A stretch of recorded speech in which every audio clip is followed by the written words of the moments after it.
आज का हमारा सेशन है वो कंसर्निंग है जो अपकमिंग यूपीपीसीएस का एग्जाम आने वाला है 2025 में। ऑलमोस्ट 80 डेज जिसके लिए बचे हुए हैं। तो ये बहुत अच्छा सेशन होने वाला है। और जो स्टूडेंट अभी थोड़ा सा अंडर कॉन्फिडेंट फील कर रहे हैं या इनको ऐसा लग रहा है कि शायद टाइम निकलता जा रहा है या फिर तैयारी नहीं हो पाएगी अगले 3 मंथ, वैसे नहीं है, मतलब बेसिकली लगभग ऑलमोस्ट 3 मंथ है, 80 डेज है। तो जो थोड़ा बहुत अंडर कॉन्फिडेंट फील कर रहे हैं उनको ऐसा लग रहा है कि 3 मंथ्स में कैसे होगा या कवर नहीं हो पाया है, उसी के रिगार्डिंग ये सेशन है।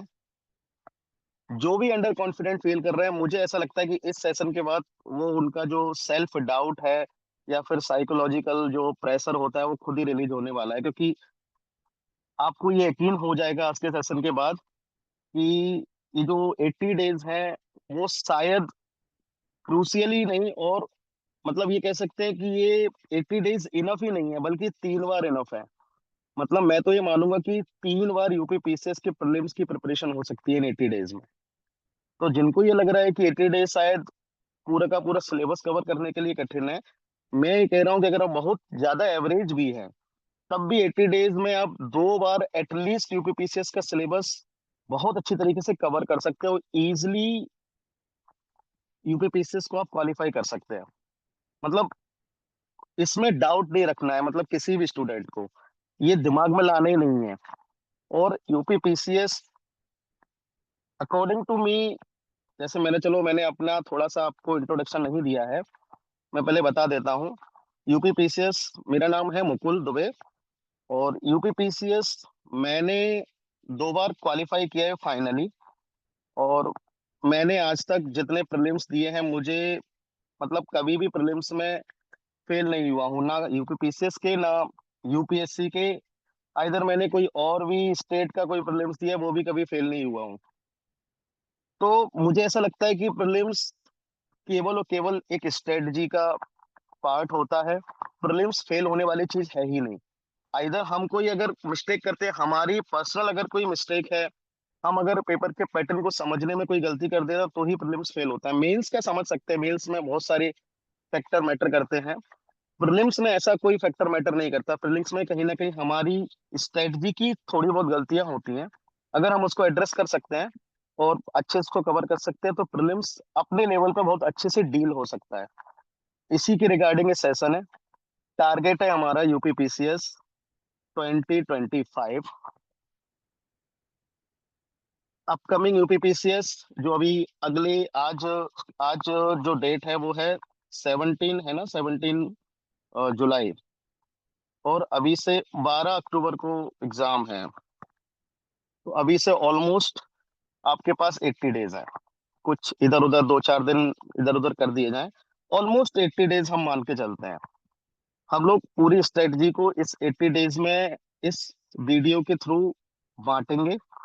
और आपको मैं ये यकीन दिला सकता हूँ कि अगर, मैं ये नहीं कह रहा हूँ कि आपको पूरी की पूरी वही प्रोसेस अपनानी है जो मैं बताऊंगा, हाँ, लेकिन उसके अकॉर्डिंग आप खुद की प्रोसेस भी डिजाइन, क्योंकि मैं एक ऐसा आइडिया आपको दूंगा जिसमें आपके सारे प्लान खुद के भी फिट हो सकते हैं।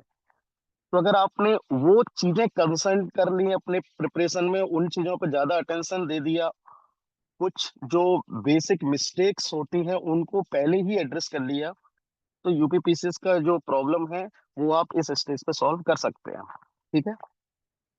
हम लोग सबसे पहले, आप सबको पता ही है कि इस जीएस का और सीसेट का 2 एग्जाम होने वाला है।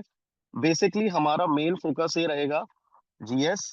और आपको लास्ट में, क्योंकि कई सारे स्टूडेंट है यूपीपीसीएस, हालांकि यूपीएससी में तो ये बहुत कॉमन है सीसेट का फेल होना स्टूडेंट्स का, लेकिन यूपीपीसीएस में भी मैं कई सारे अपने फ्रेंड से और स्टूडेंट से मिलता रहता हूँ, तो उनका भी सीसेट में भी थोड़ा सा इशू आता है। कई लोग सीसेट यूपीपीसीएस का फेल करते हैं।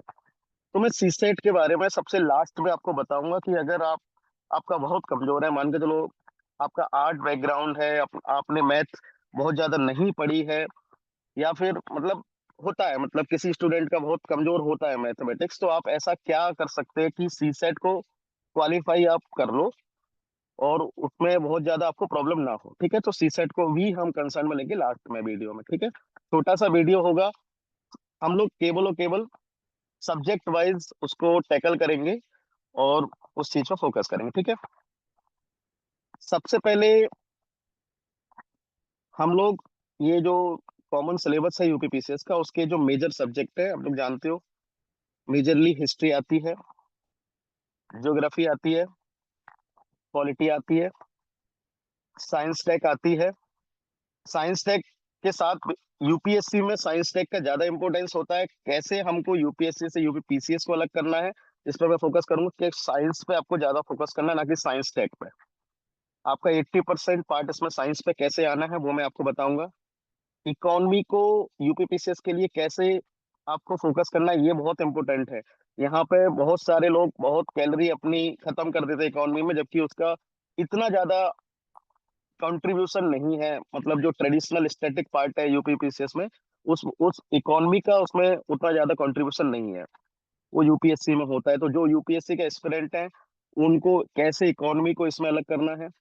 एनवायरनमेंट का मैं बताऊंगा कि इसका भी बहुत एक एक दायरा है, एक लिमिट है, और उस लिमिट में आपको बहुत लिमिटेड ही पढ़ना है एनवायरनमेंट में।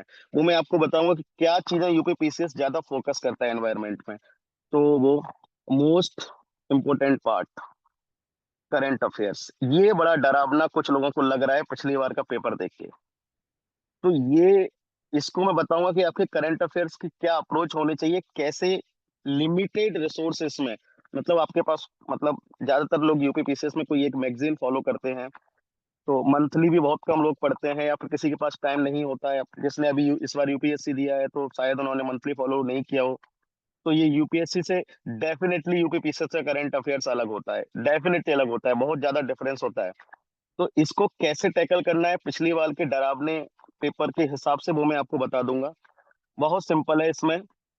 आपको कुछ चीजों का फोकस करना है, तो करंट अफेयर भी आपका बहुत कम टाइम में, मतलब अगर आपने रिगोरसली करंट अफेयर पढ़ा तो ये 5 से 10 दिन के अंदर आप इस पे कंप्लीट कमांड बना लोगे।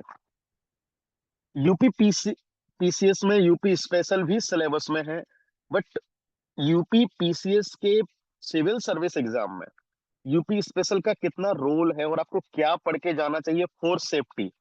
कई सालों का ये ट्रेंड चल रहा है कि यूपी पीसीएस के अंदर यूपी स्पेशल का जो रोल है वो चेंज हुआ है, मतलब बहुत ज्यादा यूपी स्पेशल फोकस नहीं कर रहा है, और अगर कर भी रहा है तो कैसे, कौन से वो एरियाज है जिसको हल्का फुल्का कवर कर रहा है। क्योंकि यूपी स्पेशल यूपी पीसीएस के अदर एग्जाम्स में तो बहुत आता है, बट सिविल सर्विस का जो मेन एग्जाम है उसमें यूपी स्पेशल का उतना रोल नहीं है। तो हम लेकिन रिस्क नहीं ले सकते, तो हम इसको भी टैकल करते हैं, ठीक है। सबसे पहले हम लोग बात करते हैं हिस्ट्री की, वेरी इंपॉर्टेंट पोर्शन। ये आपको 25 से 30 सीधे सीधे क्वेश्चंस देगी। इसका बड़ा इंपॉर्टेंट रोल है, और इसको सबसे बड़ी बात यह है कि आपको इसके तीनों पोर्शन को कवर करना है, और मैं आपको बता देता हूँ आपको कैसे कवर करना है ये। पिछली बार का पेपर भी मैंने अच्छे से देखा है, और बहुत बच्चों को उसमें वो जो प्रॉब्लम हुई है, मैं इसको, इस वाले पोर्शन को मैं कह रहा हूँ मोस्ट इम्पोर्टेंट यूपी पीसीएस के। मैं आपको गोल्डन ट्रायंगल बताऊंगा, जैसे कि कॉन्स्टिट्यूशन में गोल्डन ट्रायंगल होते हैं ना, कॉन्स्टिट्यूशन के 19, 21, 14 जो 3 आर्टिकल, उनको गोल्डन ट्रायंगल बोला जाता है। मैं यूपी पीसीएस एग्जाम का गोल्डन ट्रायंगल आपको बताऊंगा कि आपकी अगर इन चीजों पे कमांड है तो यूपी पीसीएस प्री का पेपर एटलीस्ट आपका नहीं रुकेगा। तो गोल्डन ट्रायंगल का पहला पार्ट है हिस्ट्री। अब इसमें एनालिसिस ये कहता है कि जो ज्यादा, जो बच्चे प्योर यूपी पीसीएस के हैं, उन्होंने तो बहुत अच्छे से पेपर देखा होगा, लेकिन कुछ या मैक्सिमम बच्चे वो होते हैं जो यूपीएससी भी साथ में देते हैं, वो लोग बहुत हद तक आर्ट एंड कल्चर और मॉडर्न के साथ हिस्ट्री की प्रिपरेशन करते हैं, और ये दो एरिया उनके नेग्लेक्टेड रहते हैं। एक कॉमन ट्रेंड है अमंग यूपीएससी स्टूडेंट्स, आपको ये वाली गलती यहाँ नहीं करनी है। और ऐसा भी नहीं है कि इसके लिए आपको बड़ी बड़ी एनसीईआरटीज की बुक्स पढ़नी है, या फिर आपको बहुत इसके अंदर घुसना है कि आपको एंशिएंट मिडिवल में आपकी पूरी एनर्जी लगा, नहीं। इसका एक ट्रेंड है। आपने नोटिस किया होगा पिछली बार का एग्जाम आया है, और एक दो साल और भी जाओगे आप पीछे, तीनों पोर्शन से एक चीज फोकस फोकस कर रहा है, वो है क्रोनोलॉजी। लोग आधे से ज्यादा परेशान थे क्रोनोलॉजी में। क्रोनोलॉजी में परेशान, अब बताओ क्रोनोलॉजी से सिंपल चीज क्या हो सकती है? केवल वो आपसे टाइमलाइन पूछ रहा है। अगर आपको बेसिक आइडिया भी है कौन सा इवेंट आगे हुआ है कौन सा इवेंट पीछे हुआ है, टाइमलाइन है। और टाइमलाइन हिस्ट्री का सबसे सिंपलेस्ट, हाँ मैं मानता हूँ कि थोड़ा सा रोटर स्टडी उसके लिए करनी पड़ती है, बट सबसे सिंपलेस्ट पार्ट होता है क्रोनोलॉजी। क्यों? क्योंकि आपको वहां पर इवेंट की डिटेल में जाने के बजाय आपको केवल इवेंट को याद करना है। तो आप सबसे पहला काम ये करना, विशेषकर क्रोनोलॉजी में दो पोर्शन, इन दोनों की क्रोनोलॉजी आपको इंपॉर्टेंट करने, मीडिएवल और मॉडर्न की।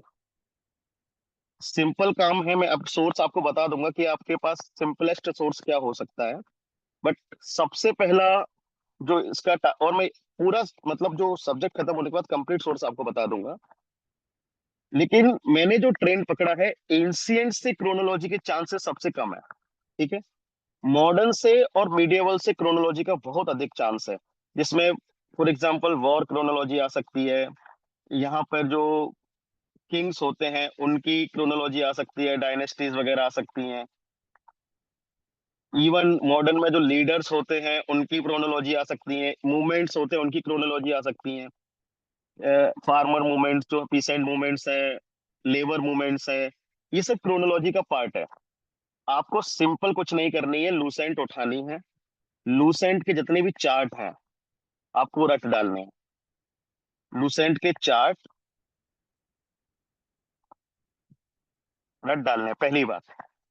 और मैं जो घटना चक्र है मैं उसका रोल मैं आपको बाद में बताऊंगा। मैं आपसे एक रिक्वेस्ट करूंगा, जिनका ये वाला पोर्शन कमजोर है ना, ये वाला, ठीक है, वो अभी आपके पास 80 डेज है। अगर आप 5 to 7 डेज में एक बार एनसीईआरटी कवर कर सकते हो, मैं मॉडर्न के लिए नहीं बोल रहा हूँ। मॉडर्न के लिए मैं इसलिए नहीं बोल रहा हूँ कि मॉडर्न का आपको नॉलेज वैसे ही ऑलरेडी अच्छा होता है, कॉन्फिडेंट भी आप रहते हैं। तो मॉडर्न का काम आपका स्पेक्ट्रम से आप पढ़ रहे हैं, लूसेंट से आप पढ़ रहे हैं, तो कर सकते हैं। लेकिन एक बार एंशियंट और मीडिएवल की एक बार आप ये देख लेना एनसीईआरटी, जिनका एंशियंट मीडिएवल कमजोर है। ठीक है। एक बार एनसीईआरटी देख लोगे आप, जो आर एस शर्मा और सतीश चंद्रा वाली, इससे आपको क्या है, कॉन्फिडेंस आ जाएगा। वहां से आप फिर उसके बाद एक बार एनसीईआरटी 5-7 डेज में करने के बाद, उसके बाद केवल आपको लूसेंट देखनी है, ओनली लूसेंट। एनसीईआरटी में कह रहा हूँ केवल वन टाइम। मैं इसलिए कह रहा हूँ क्योंकि सबसे ज्यादा प्रॉब्लम इस सेक्शन में इसलिए होती है कि आप जब लूसेंट से इस पोर्शन को कवर करते हो तो आपकी अंडरस्टैंडिंग वर्क नहीं करती है, और आपको लूसेंट कभी प्रिपेयर ही नहीं होती है। तो मेरा ये मानना है कि आप एक बार वन टाइम एनसीईआरटी अच्छे से एक बार देख लो, 5 से 7 दिन आपको केवल लगेंगे। ओल्ड एनसीईआरटी है, आप एक बार एंशिएंट मिडिवल की देख लो, और आपके पास इस चीज के लिए इनफ टाइम है। तो मैं कह रहा हूँ इस पोर्शन को, और इस पोर्शन को आपको छोड़ना नहीं है। हाईली फोकस्ड एरिया होना चाहिए। यूपी पीसीएस का ये मेन, कह सकते हो, स्ट्रेंथ है हिस्ट्री की, मीडिएवल एंशिएंट। वहां से क्वेश्चन आपको देगा। क्वेश्चन बड़े सिंपलेस्ट होंगे, या तो क्रोनोलॉजी लगवाएगा, या फिर सिंपल सिंपल कुछ कुछ इवेंट्स होंगे, कोई बुक्स होंगी। तो इसके लिए चार्ट, मैंने जो बोला, चार्ट, चार्ट पे बहुत ज्यादा फोकस करना है, जिसमें फॉरेनर्स होंगे, फॉरेनर्स ट्रेवल्स, जो उनके जो अकाउंट है उसमें भी क्रोनोलॉजी। मैं बता रहा हूँ एक फिक्स पैटर्न है क्रोनोलॉजी का। क्रोनोलॉजी हिस्ट्री में आपके आधे क्वेश्चन ऐसे ही सॉल्व कर देगा। आप हिस्ट्री के डिटेल में जाते हो, आप उसको पकड़ने का प्रयास करना, क्रोनोलॉजी पूछेगा। तो उसके लिए लूसेंट में इसलिए सजेस्ट करता हूँ कि लूसेंट में बहुत सिंपल सिंपल तरीके से सीधा सीधा डायनेस्टी दे रखी है, उनके किंग दे रखे हैं, उनका टाइम पीरियड दे रखा है। तो आप उसको सिंपल सिंपल अगर आप मोटा मोटा उनके बारे में जान लोगे, केवल उनकी डेट्स जान लोगे, तो आप, ये भी नहीं है कि डेट फिक्स करके पूछ रहा है, केवल वो इतना पूछता है कि कौन सा आगे आया था कौन सा पीछे आया था। वो पूछ लेगा कि मनुची कब आया था, नोनेज कब आया था, इनकी क्रोनोलॉजी लगवा लेगा, फॉरेन ट्रेवलर्स जो है। तो ये एक उसका फिक्स पैटर्न है, आपको उसके मतलब बहुत परेशान होने जैसी चीज नहीं है। बाकी अंडरस्टैंडिंग के लिए एक बार एंशियंट और मीडिएवल के लिए आप लोग अच्छे से ये एनसीईआरटी पढ़ लो, ठीक है। मॉडर्न का थोड़ा सा एक्सटेंसिव पूछता है, तो मैं इसके लिए लूसेंट कंप्लीट सजेस्ट नहीं करूंगा मॉडर्न के लिए, ठीक है। टाइम है आपके पास, जो भी आप अपना सोर्स यूज कर रहे हो, जैसे फॉर एग्जांपल मैं आपको स्पेक्ट्रम बता रहा हूँ, तो एक बार अच्छे से पढ़ लो स्पेक्ट्रम, कॉम्प्रिहेंसिवली पढ़ लो आप, ठीक है। ये बहुत टाइम नहीं लेगी। प्लस चार्ट, चार्ट आप लूसेंट से भी कर सकते हो, स्पेक्ट्रम से भी कर सकते हो, ठीक है। चार्ट पर आपको फोकस करना है, चार्ट पर आपको फोकस करना है, ये ध्यान देना है, ठीक है। मीडिएवल का इतना काम है, हिस्ट्री में बस यही आपको करना है। तीन चीजें आपको उठानी है, एंशिएंट और मीडिएवल की एक बार एनसीईआरटी पुरानी वाली, old, plus Lucent, only Lucent, फिर उसके बाद लूसेंट को रट मारो आप, चार्ट वार्ट जो भी है। मॉडर्न के लिए आप लूसेंट को इग्नोर कर सकते हो, केवल स्पेक्ट्रम पढ़ सकते हो, ठीक है। और स्पेक्ट्रम के ही पीछे चार्ट दिए हैं, एक भी क्वेश्चन आपका बाहर नहीं जाने वाला है, ठीक। और स्पेक्ट्रम में भी एक इसका चीट कोड मैं आपको बता दूं, स्पेक्ट्रम की हर एक चैप्टर के बाद में पीछे चार्ट टाइप का बना होता है, अगर आप उसको भी फोकस करोगे तो भी आपका प्रीलिम्स के लेवल पे बहुत अच्छा काम हो जाएगा। तो ये उसका एक चीट कोड है, हर एक चैप्टर के पीछे एक चार्ट होता है स्पेक्ट्रम का, वो आपको देखना है, ठीक है। अब मॉडर्न में मोर फोकस किस पर होना चाहिए, मोर फोकस आपका होना चाहिए 1857 के बाद, इस पे आपका फोकस होना चाहिए, ठीक है। ये टाइम पीरियड में आपका फोकस होना चाहिए ज्यादा, ठीक है। तो हिस्ट्री में इतना ही है।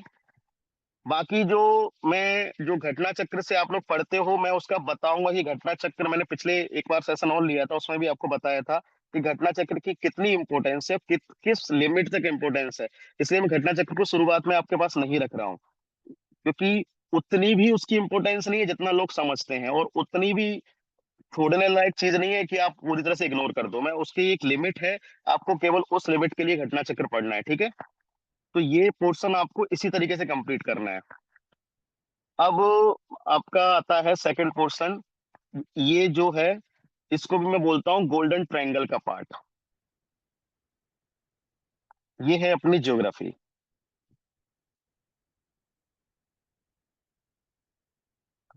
वेरी वेरी मच इंपॉर्टेंट, ठीक है। अब मैं बता रहा हूँ ज्योग्राफी में आपको करना क्या है, इसको बहुत इजी जाना है आपको। ज्योग्राफी में कुछ पोर्शन आपको फोकस करना है, सबसे पहले है मैपिंग, फर्स्ट पार्ट है मैपिंग। मैपिंग में आपको करना है दोनों, एक तो है पॉलिटिकल मैपिंग, दूसरी आपको करना है जो मोस्ट इंपोर्टेंट साइट्स हैं, जैसे माइनिंग एंड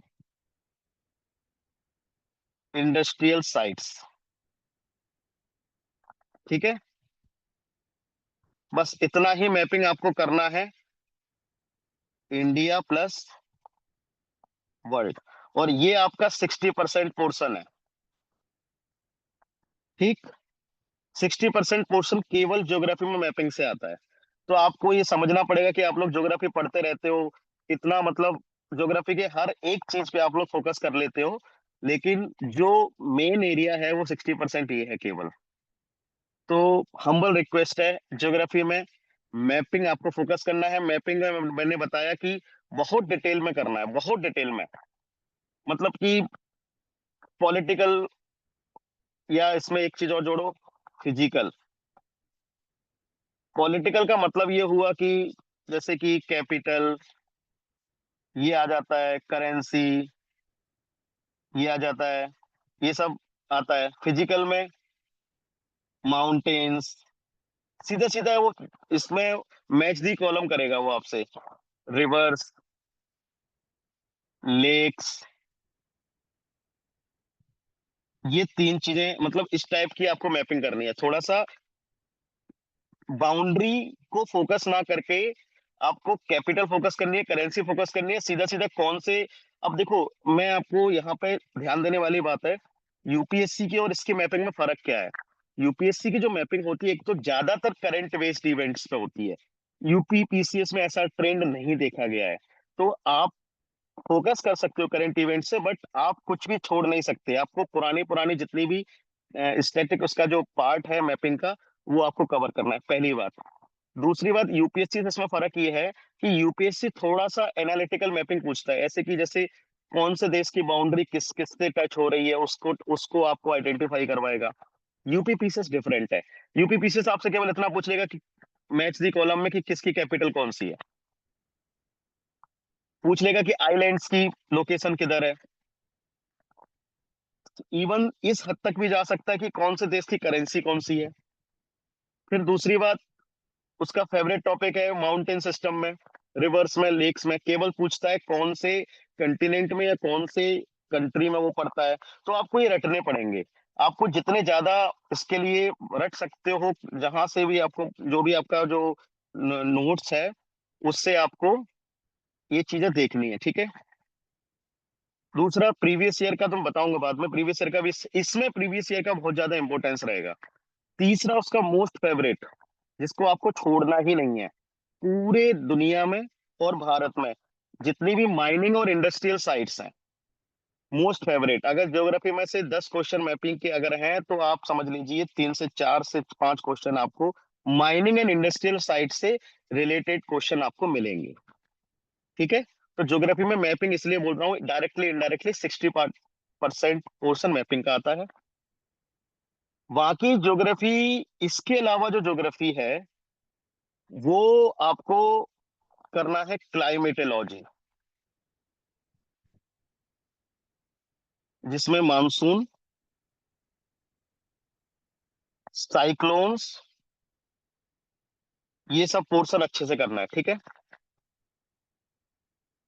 सोर्स इसका क्या रहेगा?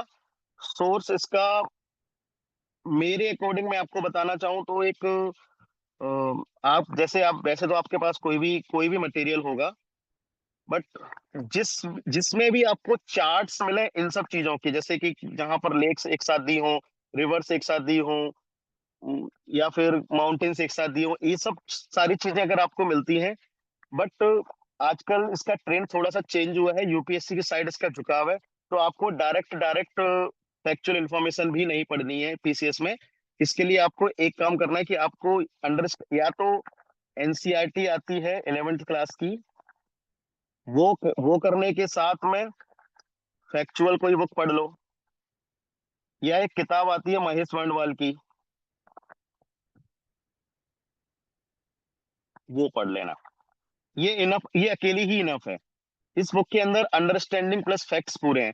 तो या तो ये, या फिर इन दोनों को मिला के कोई एक, कोई एक ही पढ़ना है, दो चीजें नहीं पढ़नी है, ठीक है। 11th क्लास की किताब प्लस आपको फिर फैक्चुअल साथ में लेना पड़ेगा। ये यूपीएससी नहीं है, इसलिए एनसीईआरटी की जरूरत है, लेकिन एनसीईआरटी इनफ नहीं है। क्यों? क्योंकि मैपिंग नहीं हो पाएगी उससे। या फिर केवल महेश वर्णवाल की बुक आप पूरी तरीके से सजेस्ट कर सकते हो, और प्लस एटलस तो आपको पढ़ना ही है, वो तो आपकी हेल्पफुल है, ठीक है।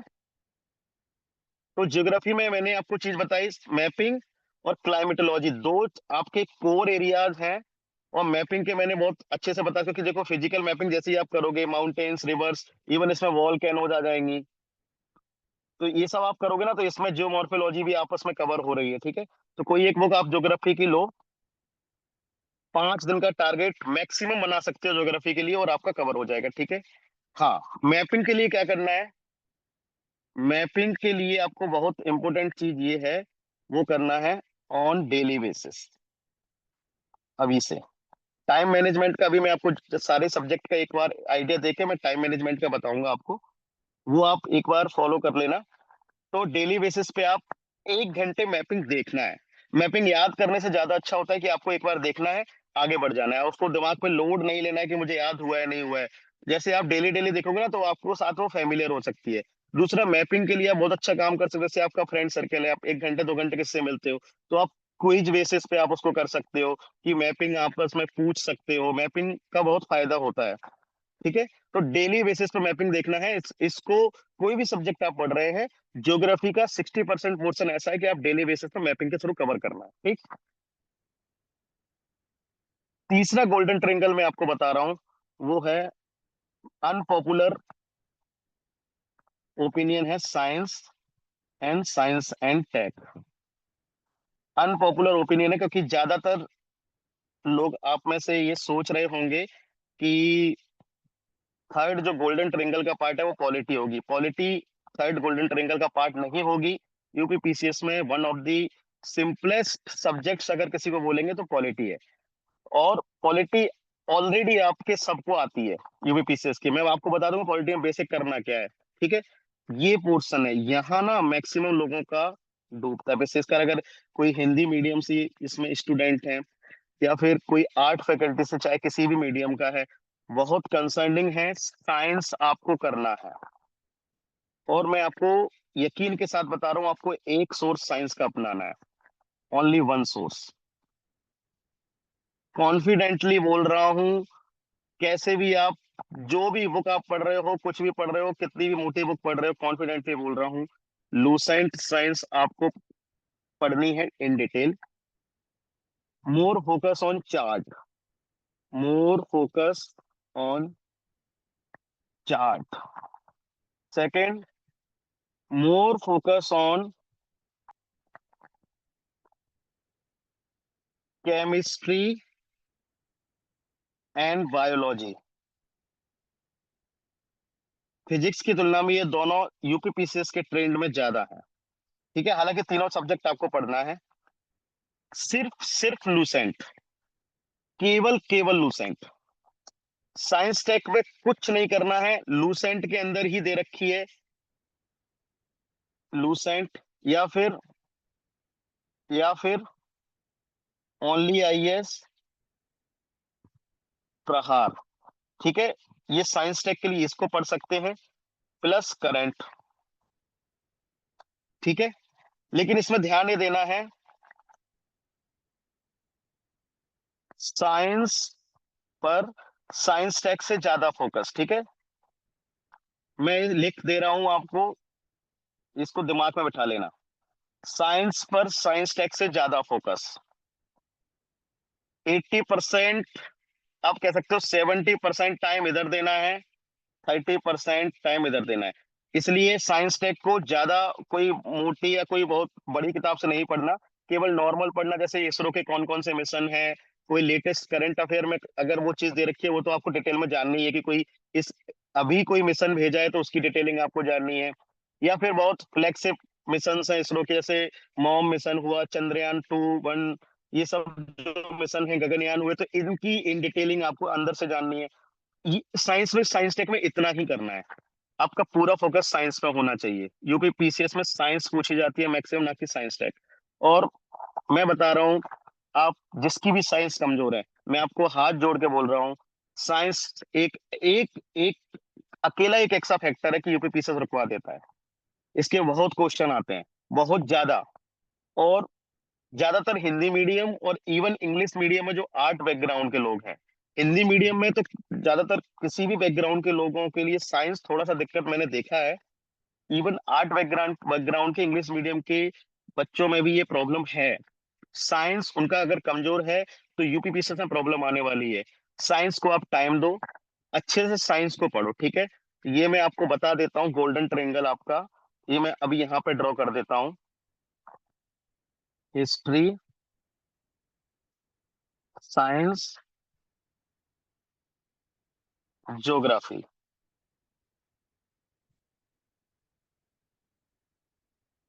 ये आपका गोल्डन ट्रायंगल है। इन तीनों सब्जेक्ट के अलावा, ये पता है तीनों सब्जेक्ट का वेटेज कितना है? जाके देख लेना, कम से कम 60% वेटेज है अकेला। पॉलिटी का भी वेटेज है, बट पॉलिटी का आपको बहुत परेशानी नहीं होनी है। तो वो, लेकिन यहाँ किसी का हिस्ट्री कमजोर होगा, साइंस बैकग्राउंड वाले का, आर्ट बैकग्राउंड वाले का साइंस कमजोर होगा। और ये जो है वो गलत स्ट्रेटेजी की वजह से जाता है। इसमें आपको करनी मैपिंग है। आप न जाने कितनी मोटी मोटी बुक्स के अंदर घुसे रहते हैं। मेन पोर्शन इसका मैपिंग है और क्लाइमेटोलॉजी है। Mapping, climatology. और इसमें मैंने बोला चार्ट्स हैं। वो केवल इतना पूछेगा कि कौन सी चीज से क्या चीज मेजर की जाती है, तो उसके उसके मीटर का नाम क्या है, कौन सी वॉल्केनो कहाँ आ रही है, कहाँ कौन नए कोई न्यू साइक्लोन्स अगर करंट अफेयर्स में आ रहे हैं वो पूछेगा। इतना मतलब प्रिडिक्टेबल ज्योग्राफी का पोर्शन है, कंप्लीटली मैपिंग। Completely mapping. और अगर इसके अलावा कॉन्सेप्चुअल क्वेश्चन अगर ज्योग्राफी में पूछता है तो वो मैक्सिमम क्वेश्चन क्लाइमेटोलॉजी से होता है, मॉनसून से हो जाएगा, या फिर बायोडायवर्सिटी क्लाइमेटिक जोन जो होते हैं उनसे हो जाएगा। तो क्लाइमेटोलॉजी इसका इंपॉर्टेंट पोर्शन है। साइंस मैंने आपको बोल ही दिया है, science is the very very very much important subject, इसको छोड़ मत देना। और एक हिस्ट्री, ठीक है। तो इन चीजों पे आप तीनों गोल्डन ट्रायंगल जो हमने बोला है इस पे ज्यादा फोकस करो। इनमें अगर आपका कॉन्फिडेंस अभी बना तो आपका पेपर आपके हाथ में, ये मैं गारंटी ले रहा हूँ, 3 सब्जेक्ट के दम पे केवल, यूपीपीसीएस में। ठीक है। अब देखो आपको कितना हल्का हो जाएगा जो नेक्स्ट मैंने इतनी सारी जो सब्जेक्ट आपके लिए लिखी थी, ये जो सब्जेक्ट मैंने आपके लिए लिखी थी ना, ये आपको कितना कम कम पढ़ना है मैं आपको बताऊंगा। ये पॉलिटी में कितना कम चीजें पढ़नी है, इकोनॉमी में कितनी कम चीज पढ़नी है, एनवायरनमेंट में कितनी कम चीज पढ़नी है, ठीक है। पॉलिटी। अब हम सबका फेवरेट सब्जेक्ट यहाँ पे लेते हैं पॉलिटी। ठीक है। तो पॉलिटी में आपको सबसे पहला काम करना है, जो अलग से करना है, चार्ट, इसके भी चार्ट पे फोकस करना है। सबसे पहले करना है आर्टिकल्स, ठीक। दूसरा करना है अमेंडमेंट्स, ठीक है। आर्टिकल्स, अमेंडमेंट, यानी, और इसका मतलब क्या है कि आपको पॉलिटी में कॉन्स्टिट्यूशन को समझना है, ठीक है। तो कॉन्स्टिट्यूशन का जो स्ट्रक्चर है वो आपको जानना है। फिर 3 टॉपिक मैं आपको बता रहा हूं, कॉन्स्टिट्यूशन मेकिंग,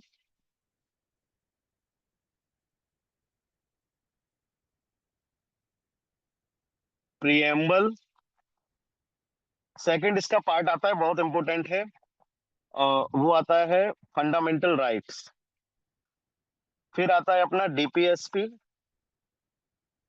फंडामेंटल ड्यूटीज। ये 5 पोर्शन एक ऐसे हैं पॉलिटी में, इनको डिटेल में करना है आपको, ठीक है। बाकी जो भी आपका, जो भी, मतलब इसका कोई सोर्स मैं नहीं बता रहा हूँ। लक्ष्मीकांत आपको पढ़ना है, अगर आपकी बहुत ज्यादा रिवाइज है, जल्दी से रिवाइज हो जाती है तो आप कर सकते हो। जिनकी लक्ष्मीकांत नहीं पढ़ी है, पॉलिटी में एकदम टेंशन लेने की लिए जरूरत नहीं है।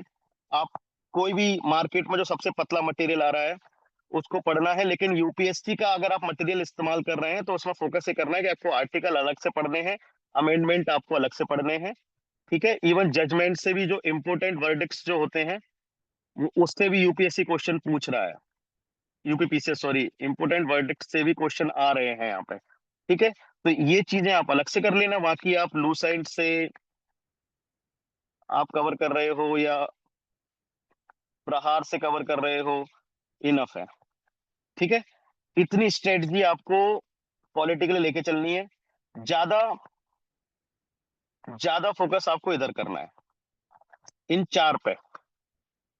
यकीन मानो यहां से आपके पॉलिटी के 70% क्वेश्चन केवल यहां से आएंगे। हाँ, इसमें एक चीज और जोड़ लो, पीआरआई, पंचायती राज इंस्टीट्यूशन, इसको और ऐड कर लो। 70% क्वेश्चन आपके यहाँ से पॉलिटी में आ जाएंगे, ठीक। ये पूरा एक्सपीरियंस के साथ में बता रहा हूँ, आपको लग रहा होगा कि रिपीटेशन या फिर चीजें मैं आपको बता रहा हूँ, यूपी पीसीएस के चीट कोड है, आपको सिलेबस में कहाँ वार करना है सीधा, वो यही एक एरिया होता है, ठीक है। अब आओ इकोनॉमी।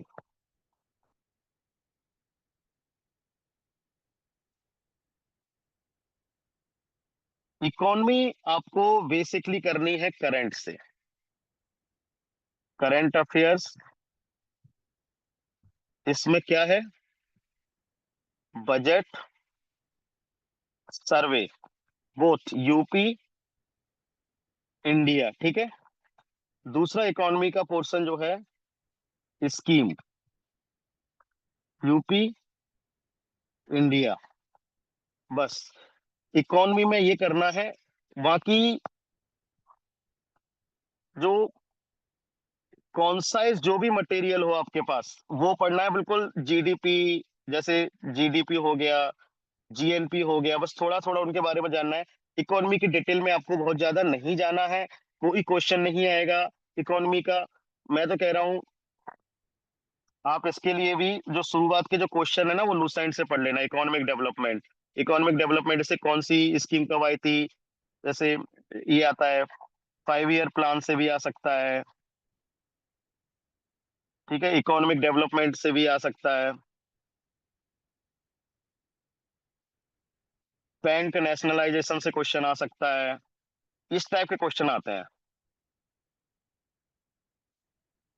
इसकी डेट्स भी आ सकती हैं, इस टाइप के क्वेश्चन यूपी में आएंगे। आपको यूपीएससी की तरह कॉन्सेप्चुअल नहीं जाना है, फैक्चुअल इंफॉर्मेशन रखना है। नाबार्ड की कब एस्टेब्लिशमेंट हुई, स्मॉल फाइनेंस बैंक कब से आना शुरू हुई, इस टाइप के क्वेश्चन आएंगे। पेमेंट बैंक उसका कब से शुरू हुआ, तो बिल्कुल बेसिक है। लूसेंट को आपको कवर करना है इसमें अच्छे से। और आपके पास कोई अगर नोट्स है तो बिल्कुल, जैसे कि कुछ कुछ पोर्शन होते हैं ना, कि जैसे जीएनपी क्या होता है, जीडीपी क्या होता है, जीबीए क्या होता है, तो इसके बारे में थोड़ा जानना कि इसकी डेफिनेशन क्या है, और वो वहां से क्वेश्चन आपका आ जाएगा, ठीक है। बाकी सब करंट अफेयर से करना है आपको, बेसिक करंट अफेयर पे। स्कीम इंपोर्टेंट है, स्कीम से आपको क्वेश्चन मिलेंगे, ठीक है। तो यहाँ पे स्कीम्स पे ज्यादा फोकस करना है। इकोनॉमी का बड़ा नोट नहीं पढ़ना है यूपीएससी जितना, नहीं तो पता चले आप मुरनाल का मटेरियल यूपी पीसीएस के प्रीलिम्स के लिए पढ़ रहे हैं।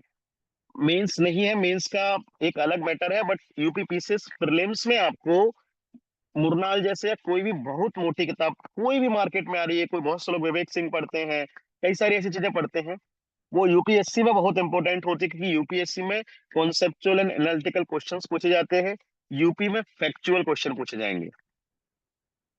और फैक्चुअल के यही सोर्स है, बजट सर्वे। वो ये पूछे कितने का कितना बजट था, बजट का साइज क्या था, कितना रेवेन्यू डेफिसिट था इस बार, कितना रेवेन्यू डेफिसिट का टारगेट रखा गया था, इस टाइप के क्वेश्चंस आएंगे। कौन सी स्कीम्स में कितना खर्च कर रही है गवर्नमेंट, ये सब पूछेंगे, ठीक है। अब आए बहुत इंपॉर्टेंट क्वेश्चन, एनवायरमेंट। एनवायरमेंट में आपको क्या करना है? एनवायरमेंट में आपको बहुत सिंपल सा है, लूसेंट में ही एक पोर्शन आता है एनवायरमेंट का, वहां से आप कर लेना, या फिर इसके लिए भी मैं बोलूंगा प्रहार, ठीक है। फोकस्ड एरिया क्या है एनवायरमेंट के? सबसे ज्यादा फोकस्ड एरिया है climate problem and pollution.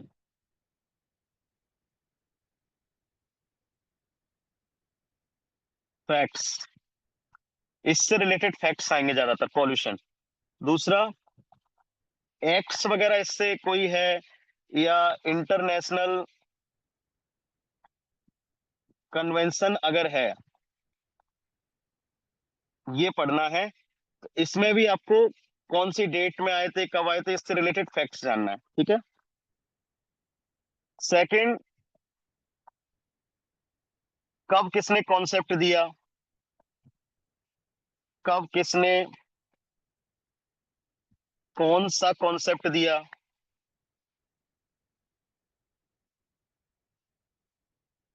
Name at extra, ठीक है। इतना पोर्शन आपको करना है प्रहार से। तो एनवायरनमेंट में आपको फोकस करते हुए चलना है, क्लाइमेट और पॉल्यूशन से ज्यादा क्वेश्चन आएंगे यहाँ से। और बस इनसे रिलेटेड इतना डिटेल में नहीं पढ़ना कि क्योटो प्रोटोकॉल के अंदर पूरा का पूरा ट्रीटी के अंदर क्या दे रखा है, आईची गोल्स के अंदर इतना ट्रीटी में क्या दे रखा है, कार्टेजेना प्रोटोकॉल के अंदर पूरा डिटेल में। वो ज्यादा ज्यादा मिलवाएगा कार्टेजेना प्रोटोकॉल कब आया था, किससे रिलेटेड है, कौन से ट्रीटी के अंतर्गत है, इस टाइप के क्वेश्चन उसके अंदर आएंगे, ठीक है। तो आपको ये बेसिक डिफरेंस पता होना चाहिए यूपीपीसीएस और यूपीएससी में, तभी आप ज्यादा अच्छे से टारगेट कर पाओगे। अदरवाइज उसकी डिटेलिंग में जाओगे तो आप बेसिक चीजें उसमें छोड़ दोगे, ठीक है। तो यहाँ से रिलेटेड आपको फैक्ट करना है एनवायरमेंट के। और आजकल न्यू लूसेंट जो है उसके अंदर काफी अच्छा दे रखा है, तो ये कोई बहुत बड़ा इशू नहीं है, ठीक। अब हमारा कौन सा पोर्शन रह गया है? ये इकोनॉमी हो गया, एनवायरनमेंट हो गया। मैं आपको बताऊंगा कि लीस्ट कंसर्न, मैंने एक तो ये तो आपको बता ही दिया है कि हिस्ट्री ज्योग्राफी साइंस का गोल्डन ट्रायंगल है, ये आपको ऑलरेडी आता है।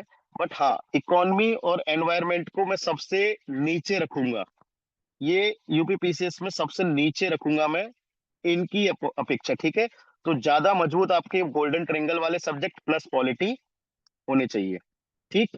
करंट अफेयर्स करंट अफेयर्स का प्रॉब्लम अभी मैं सॉल्व कर देता हूँ आपका। करंट अफेयर्स सबसे ज्यादा आप लोगों को प्रॉब्लम कर रहा है। करंट अफेयर्स जो है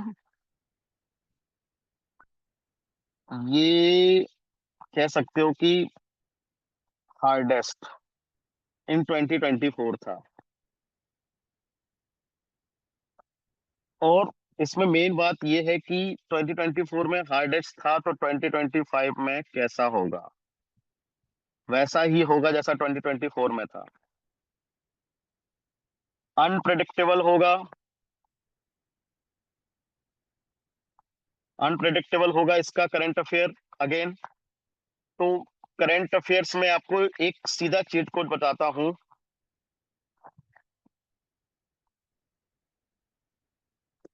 more and more focus on 6 month.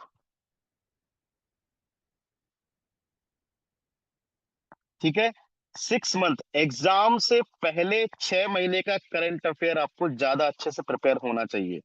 ठीक है, आपको जनवरी के जनवरी के बाद जनवरी के बाद से ही करंट अफेयर प्रिपेयर करना है। बहुत ज्यादा लोड लेने की आवश्यकता नहीं है करंट अफेयर में। कोई कोई इसमें इतना ज्यादा परेशान होने वाली बात नहीं है। केवल जनवरी के बाद का करंट अफेयर करना है, उससे पहले का कोई कुछ लोड नहीं लेना है। ठीक है, जनवरी के बाद भी मैं बता रहा हूँ, मार्च से ज्यादा करंट अफेयर आपको फोकस करना है, मार्च से सितंबर तक का 6 मंथ। यूपीपीसीएस का ये सबसे बड़ा चीट कोड है। इसमें आप करंट अफेयर को गैस कर सकते हैं। केवल 6 महीने का ही करंट अफेयर सालों से पूछते आ रहा है। 80 से 90% तक का इसका रेशियो है 6 मंथ का करंट अफेयर। तो आपको 6 मंथ के करंट अफेयर पर ज्यादा फोकस करना है। जनवरी के बाद से ही आपको करंट अफेयर पढ़ना है। ओनली वन सोर्स, ये बहुत इंपॉर्टेंट है। अगर देखो, आपके मन में आ रहा होगा कि सर कोई इधर से क्वेश्चन आ जाता है जो हमारे मैगजीन में नहीं है, या फिर पिछली बार, मेरी बात मानिए। आपको ना 80-20 के रेशियो में करंट अफेयर को सॉल्व करना है। आपको हर एक क्वेश्चन सॉल्व नहीं करना है।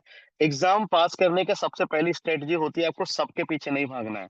हमको केवल वहां भागना है जहां से एग्जाम हम क्वालिफाई कर सकते हैं। ठीक है, तो 80-20 के रेशियो में लेके चलना है, तो हमारा 80% सभी मैगजीन से करंट अफेयर कवर होता है। ठीक है, तो 80-20 के हिसाब से करंट अफेयर लेके चलना है। केवल एक मैगजीन पढ़ना है, उसको रटना है, डेट्स पर फोकस करना है। पिछली बार की करंट अफेयर की जो चीजें आई थी, डेट्स पर फोकस कर रहा है, स्टेटमेंट बना रहा है, इन डिटेल न्यूज पढ़ना है जो मैगजीन में दे रखी है। ठीक है, मैराथन क्लासेस वगैरह जो होती हैं यूट्यूब पर, मेरा पर्सनल आपके लिए सलाह है, आप आपके पास इतना टाइम है कि आप इन सब चीजों के चक्कर में ना पड़े। मैराथन क्लासेस वगैरह को आप थोड़ा सा इग्नोर करके एक मैगजीन पर आप फोकस करें, वो ज्यादा आपके लिए फायदेमंद है। और उस मैगजीन को आप मंथली मंथली मंथली करना है। ठीक है, दूसरी बात, जैसे मैंने मैपिंग के लिए बोला था, वैसे ही करंट अफेयर अभी से डेली बेसिस पे करना है। डेली बेसिस 2 आवर आप करंट अफेयर को दे सकते हैं। ठीक है, अब आया यूपी स्पेशल। इसके लिए मैं बोलना चाहूंगा, ये मार्केट में आती है घटना चक्र plus current news, budget, survey and schemes. Schemes देखो, मैंने इकोनॉमी में पहले ही बता दी थी, बजट सर्वे भी मैंने पहले ही बता दिया था। तो बजट सर्वे नेशनल का और इसका करना है। करंट न्यूज बहुत सिंपल सी किसी भी मैगजीन में छोटी मोटी रहती है। बाकी घटना चक्र जो आती है यूपी स्पेशल की, वो आप एक बार देख जाना। तो हालांकि ये बहुत ज्यादा इससे क्वेश्चन नहीं आ रहे हैं। ठीक है, तो यूपी पीसीएस के लिए बहुत परेशान नहीं होना। लेकिन हाँ, मैं इतना कहूंगा कि बेसिक बेसिक आप एक बार देख के जरूर जाना, क्योंकि न जाने कब मूड चेंज हो जाए और UP PCS UP special question आ जाएंगे। बट 4 से 5 साल का ये ट्रेंड बोलता है यूपी पीसीएस में, सिविल वाले एग्जाम पे और कई सारे एग्जाम कराता है, लेक्चरर के, असिस्टेंट प्रोफेसर के, आरओ ये सब में यूपी स्पेशल का अच्छा खासा वैसे वेटेज होता है, but UP special UP PCS के सिविल वाले एग्जाम में 4-5 सालों से काफी कम हो गया है। ठीक है। ठीक। ये आपके सब्जेक्ट्स थे। हाँ, ज्योग्राफी में आपको एक चीज और बताना भूल गया था मैं आपको यहाँ पे कर देता हूँ। ज्योग्राफी में आपको एक चीज और पढ़नी है, वो है डेमोग्राफी, यानी कि सेंसस वगैरह आपको पढ़ना है। ठीक है, एक बार इसको गौर कर लेना, यहाँ से क्वेश्चंस आना कम हो गए हैं थोड़े से, तो सेंसस वगैरह आप लोग थोड़ा सा पढ़ लेना। ठीक है। तो ये आपका सब्जेक्ट्स का हो गया। अब मैं आपको इसका ओवरऑल बता देता हूँ कि जीएस में इसका ओवरऑल रोल क्या है, मतलब इसको ओवरऑल कवर कैसे करना है। देखो, एक पहला डाउट ये है कि पीवाई क्यू का क्या रोल है। और पीवाई क्यू के लिए स्टूडेंट्स पढ़ते हैं घटना चक्र। मैं बहुत अच्छी बात आपको बता रहा हूँ, ये बहुत सारे लोगों को खराब लगेगी, क्योंकि बहुत सारे लोग केवल इसके भरोसे जाते हैं। और मैं ये कह रहा हूँ कि कई सारे लोग केवल इसकी वजह से फेल होते हैं। मैं इसको दोष नहीं दे रहा हूँ, मैं एक लाइन लिख रहा हूँ, बस उसको फोकस कर लेना। घटना चक्र is essential but not sufficient.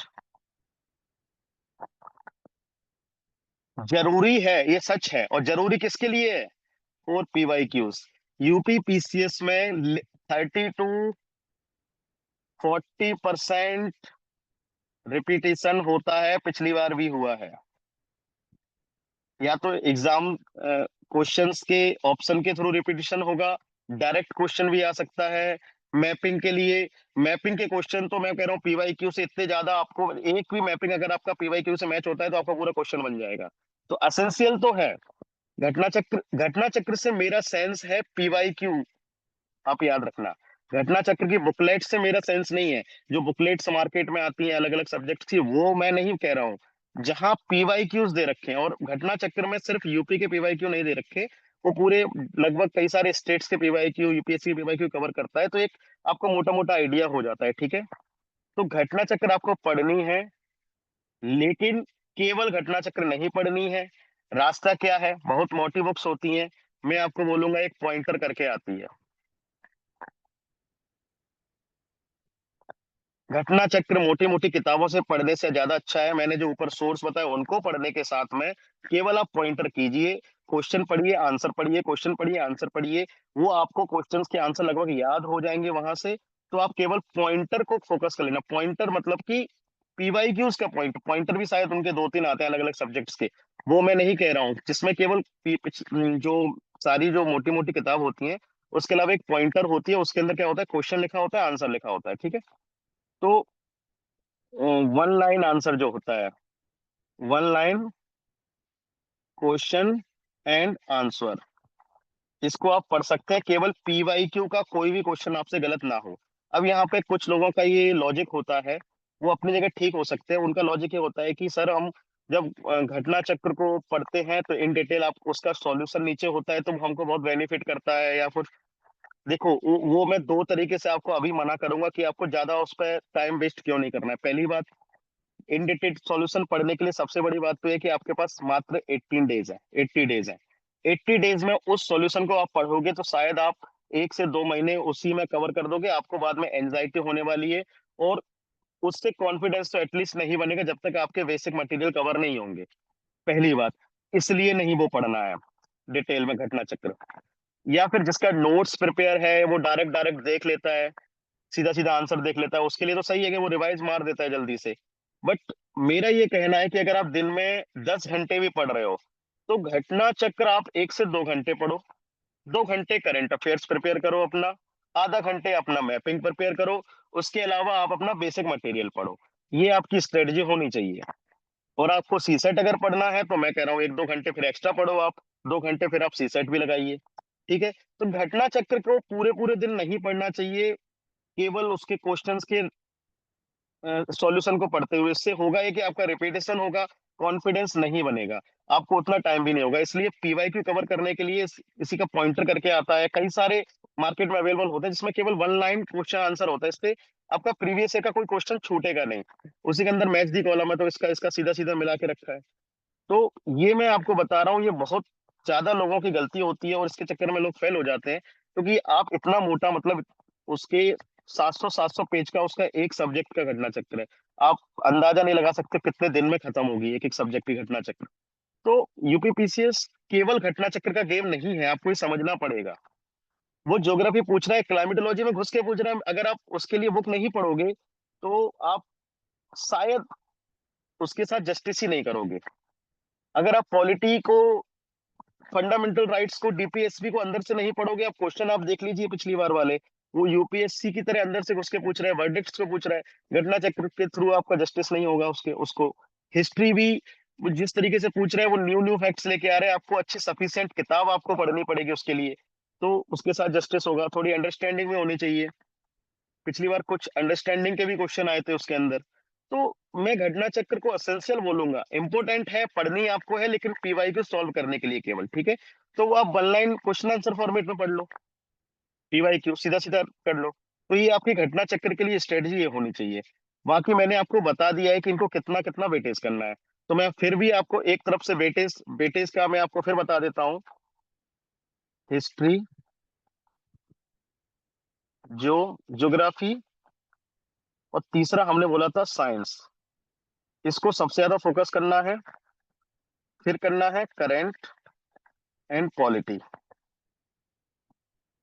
इन सबको करना है। ये आपका 80% सिलेबस है, ठीक है। फिर जो इनके बाद जो है आपका यूपी स्पेशल, इकोनॉमी, एनवायरनमेंट, ये सब सबसे लास्ट में है। ये आपका 20 to 25% आएगा केवल, ठीक है। इसको इसको इसको इसको इसको ज्यादा मेहनत इन तीनों सब्जेक्ट पे। फिर पॉलिटी आपकी पहले से रिवाइज होती है तो इस पे मेहनत, तो करंट पे। ये अगर आपके कवर हैं, मतलब ये कह सकते हो कि स्ट्रेंथ है आपकी, इन 5 चीजों पे आपका फोकस है, तो आपका यूपीपीसीएस कोई नहीं रोक सकता। और इन करंट अफेयर से ज्यादा सब्जेक्ट्स का रोल है, ठीक है। सीसेट क्या है? सीसेट वैसे तो यूपीपीसीएस में सिंपल आता है, if weak then 2 hours daily. आप लगाइए, इसमें क्या करना है आपको, बेसिक चैप्टर्स आप लगा लो, basic chapters of maths and reasoning, ठीक है। किसके थ्रू? Through PYQs. केवल पीवाईक्यू के क्वेश्चन आप सॉल्व कर लो, they will change numbers and question will be the same, concept सेम रहेगा, क्वेश्चन सेम रहेगा, नंबर चेंज हो जाएंगे। इवन नंबर क्या, रिपीटिशन भी होता है इसमें, ठीक है। बाकी शॉर्ट नोट कम्युनिकेशन का पढ़ना है, बट कम्युनिकेशन में आपको इसलिए नहीं कह रहा हूँ कि कम्युनिकेशन में ना इसमें एक प्रॉब्लम आ रही है, आप इसका बहुत ज्यादा भी पढ़ोगे ना तो इसका बहुत छोटा सा पढ़ना, क्योंकि इसमें कुछ भी पूछ लेता है वो।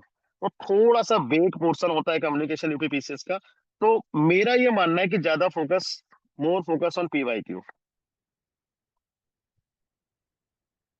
अगर आपका पीवाईक्यू प्रिपेयर है तो यूपीपीसीएस में कुछ नहीं छूटने वाला, ठीक है।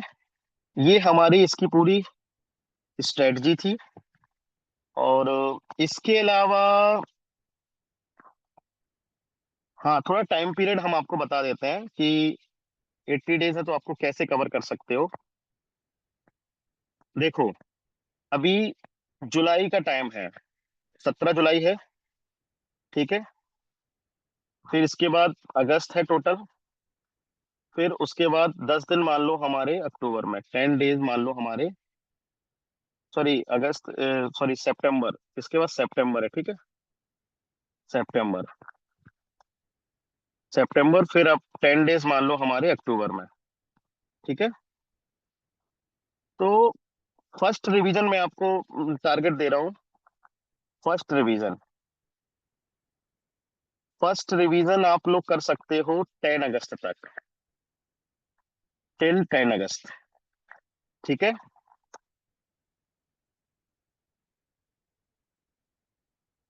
सेकेंड रिवीजन एंड इसमें आप अपने लिमिटेशंस देख सकते हो। ठीक है। लिमिटेशंस फाइंडिंग, ये आप 31 अगस्त तक कर सकते हो। ठीक है। सेकंड, ये पहले एक बार गो थ्रू हो जाइए 10 अगस्त तक कंप्लीट। 31 अगस्त तक आप इसको लिमिटेशंस आपकी जो भी है उसको फाइंड कीजिए। देन 1 सितंबर से 30 सितंबर का जो टाइम होगा, complete studies of all important topics, ये कर सकते हो। दूसरा, आप थोड़ा सा पीवाईक्यू सॉल्व या फिर मॉक टेस्ट ये लगा सकते हो। ठीक है।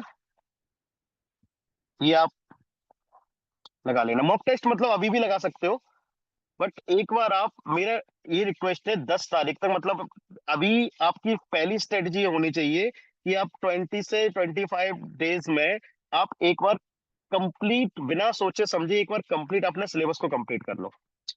सिलेबस कंप्लीट होने पर आपको कॉन्फिडेंस आएगा। अदरवाइज आप बीच बीच में मॉक भी लगाते रहोगे, बीच बीच में आप कुछ भी करते रहोगे, तो ये थोड़ा सा आपको प्रॉब्लम करेगा, क्योंकि ये वर्डन देता है। हमारा दिमाग ना केवल साइकोलॉजी है। ठीक है। मैंने आपको पहले ही बोला था कि आपके पास जितना टाइम है ना उसमें आप 3 बार रिवाइज कर सकते हो, बिल्कुल इजीली। ठीक है। 3 बार इजीली रिवाइज कर सकते हो। मैं उन लोगों के लिए बोल रहा हूँ जिनका प्रीलिम्स कभी नहीं निकला है। यकीन मानो आप लोग कमजोर नहीं हो, केवल स्ट्रेटजी का फर्क है। हम ज्यादातर लोगों की समस्या ये है कि सिलेबस कभी कंप्लीट होता ही नहीं है। वो रिपीटेड चीजें पढ़ते रहते हैं, जो चीज उनको नहीं याद हो रही उसको पढ़ते रहते हैं, और बीच में कभी मॉक लगा लिया, फिर मॉक छोड़ के कभी कोई सब्जेक्ट पढ़ ली। एक बार आप पूरी सब्जेक्ट को खत्म करो, 20 से 25 दिन, 10 अगस्त तक आपका कंप्लीट सब्जेक्ट को आप टारगेट 5 5 दिन का, 4 4 दिन का, एक एक सब्जेक्ट को टाइम देके आप कंप्लीट खत्म करो। दूसरी बात, साइकोलॉजी के अनुसार हमारा दिमाग को अगर हम ये बताते हैं कि हमने खत्म कर दिया है तो वो खत्म मानता है। अदरवाइज हम छोड़ छोड़ के सब्जेक्ट्स को पढ़ते हैं तो दिमाग हमारा उसको एक्सेप्ट करता ही नहीं है। तो आप ना, याद अगर कोई चीज नहीं हो रही कोई बात नहीं, उसको लोड मत लो। आप जो चीज कम याद हो रही है टॉपिक को हाईलाइट कर दो, हाईलाइट करके आगे बढ़ जाओ, नेक्स्ट टॉपिक को तैयार करो। ठीक है। 5 दिन का अगर टारगेट अगर हिस्ट्री का रखा है तो आप हिस्ट्री को उन 5 दिन के अंदर खत्म करो। और जो टॉपिक आपको बिल्कुल कठिन लगा था उस टॉपिक को हाईलाइट कर दो। आप उसको रटो मत, मत उसमें दिमाग लगाओ ज्यादा, हाईलाइट कर दो, आगे बढ़ जाओ। सेकंड टाइम जब आप रिवाइज करोगे ना तो वहां जो हाईलाइट किया था वो पहले करो, बाद में फिर दूसरे जो रिपीट टॉपिक करना है वो थोड़ा सा आंखों से देख लो।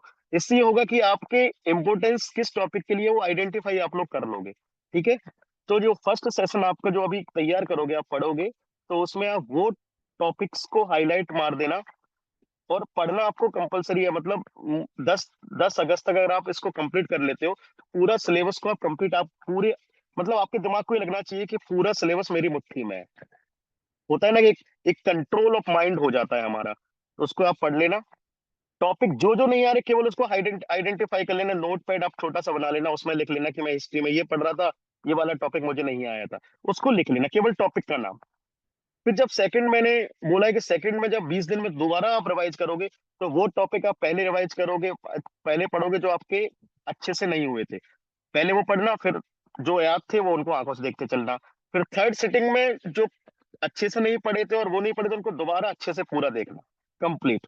ऐसे पूरे सितंबर में आप देख लोगे ना, सितंबर में आपको इतना कॉन्फिडेंस हो जाएगा कि बहुत अच्छे से। ठीक है। मॉक टेस्ट का मैं बता दे रहा हूँ, मॉक टेस्ट आपके नंबर्स को डिसाइड नहीं करेगा एग्जाम में। मॉक टेस्ट लगाना नहीं लगाना मैं बहुत कंपलसरी नहीं मानता हूँ। मॉक टेस्ट केवल उनके लिए अच्छा होता है जिनको थोड़ा सा आंसर गोले भरने में प्रॉब्लम होती है, थोड़ा सा अगर वो एंजाइटी होती है तो मॉक टेस्ट लगा के थोड़ा सा एंजाइटी दूर कर सकते हैं, तो इस टाइप की चीजों के लिए तो ठीक है। बट मॉक टेस्ट का एग्जाम के पैटर्न से कोई मतलब नहीं होता है। ठीक है। ज्यादा फोकस पीवाईक्यूज पे करो। यूपीएस पीसीएस में तो पीवाईक्यूज का बहुत रोल होता है, इवन यूपीएससी में बहुत रोल होता है पीवाईक्यूज का, ठीक है। तो पीवाईक्यूज पे ज्यादा फोकस करो। पीवाईक्यूज का तरीका मैंने आपको बता दिया, क्वेश्चन आंसर सीधे पढ़ते जाओ। बाकी रिवीजन वहीं से करो जो आपके पास है, जो बुक्स जो मटेरियल आपके पास है उसको रिवाइज करो। 9 to 10 आवर्स डेली आप उसको दे सकते हो, इनफ है, ठीक है।